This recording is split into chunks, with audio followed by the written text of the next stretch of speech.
Today's topic discusses a brutal murder from 1947. Viewer discretion is advised. Unlike my other videos, today doesn't have a fun introduction story.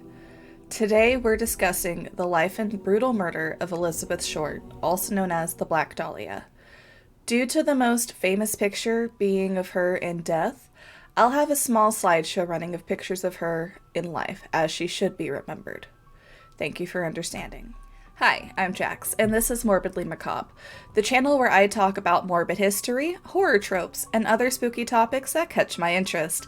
Today, we are actually talking about true crime and the story that got me interested in true crime as a genre. And it led me to actually study criminology in college. I have both my bachelor's degree in criminology and in psychology from the clinical psychology perspective. I stream over on Twitch 5 to 6 days a week. If you like today's video and want to see more from me, please consider hitting that subscribe button. Now, let's get back into today's video. Elizabeth Short was born in Boston, Massachusetts on July 29, 1924. She was the third of 5 girls. Her parents were Cleo Alvin Short Jr. and Phoebe May Sawyer. Her father built miniature golf courses, and in 1929 he lost most of his savings in the stock market crash. When Elizabeth was about 5 or 6 years old, her father went missing. His car was found on the side of the Charlestown Bridge, and he was presumed to have jumped and died. Due to the presumed death of her father, Elizabeth's mother worked to make ends meet as a bookkeeper. Elizabeth had health problems while growing up. She had bronchitis and severe asthma, which led to her having a surgical procedure when she was 15. After the surgery, doctors advised her mother that she would need to spend time in a milder climate, so she was sent to stay in Florida during the winters to be with family friends. In her sophomore year of high school, due to her severe asthma, Elizabeth dropped out of high school. In 1942, Elizabeth's mother received a letter that to anyone would have been shocking. Her husband, who they presumed to have died, was actually found alive and well in California. Her husband was alive, and he had started a whole new life in California. Elizabeth decided to move to California to be with her father at the age of 18, the father that she had not seen since she was 6 years old. Upon moving to Vallejo, California in December of 1942, she moved in with her father for about a month, but due to their tumultuous relationship and constant arguing, she left at the end of January 1943. After moving out of her father's home, Elizabeth took a job at Camp Cook near Lompoc at the base exchange and lived with the man from the base who allegedly abused her. Mid-1943, she left Lompoc and moved to Santa Barbara. She was arrested on September 23, 1943 for drinking while underage, and she was sent back to Massachusetts. Instead of staying, however, she returned to Florida. While in Florida, she met a man named Matthew Michael Gordon Jr., a major in the Army Air Force, who was training for deployment during World War II. Their relationship was serious enough that he proposed marriage in a letter while recovering from a plane crash, but he later died in a second plane crash in 1945. In 1946, she relocated to Los Angeles to visit an acquaintance from Florida, Lieutenant Joseph Gordon Fickling.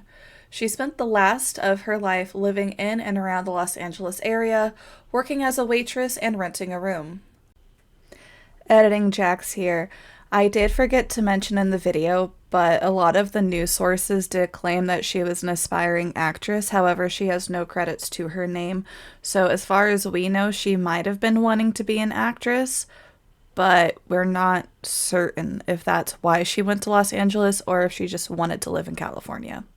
Before Elizabeth Short was murdered, she was last seen by Robert Red Manley, a married salesman that she had been dating on January 9, 1947.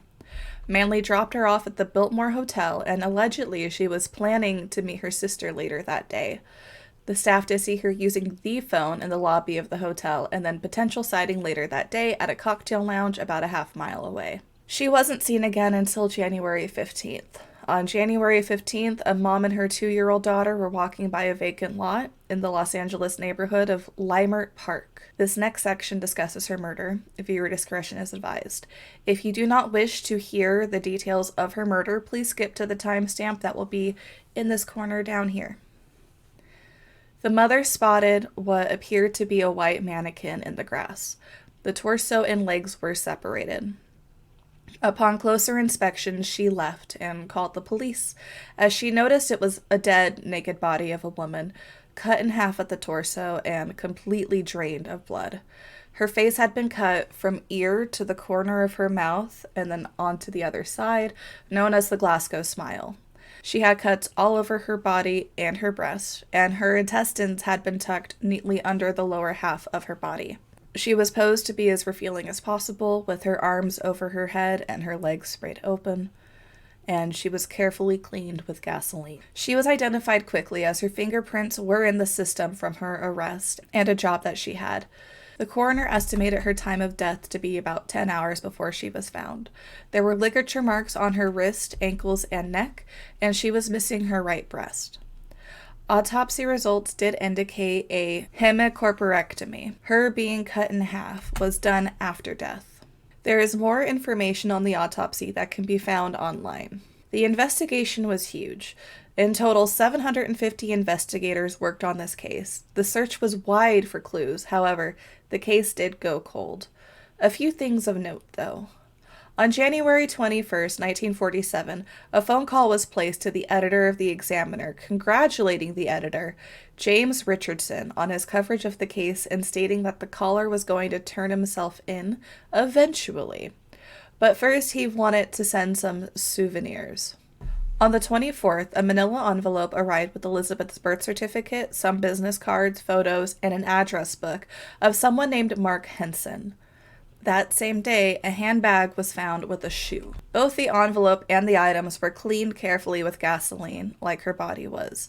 The handbag and the shoe was identified to have belonged to Elizabeth. However, the person who identified it has actually not been clarified. It could be potentially 2 or 3 of the men that were listed in her suspect pool, but who were eventually cleared. On March 14th, a suicide note was found tucked into a pile of clothing by the ocean in Venice, California. The note read, "To whom it may concern, I have waited for the police to capture me for the Black Dahlia killing, but have not. I am too much of a coward to turn myself in, so this is the best way out for me.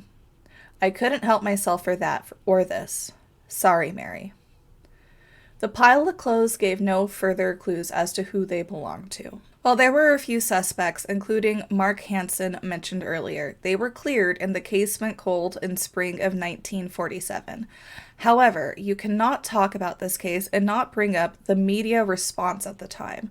The media sensationalized this murder, and it's really hard not to get angry at what they did, but they contacted the mother of Elizabeth Short and told her that her daughter had won a beauty contest and asked her for more information on their daughter, more biographical information.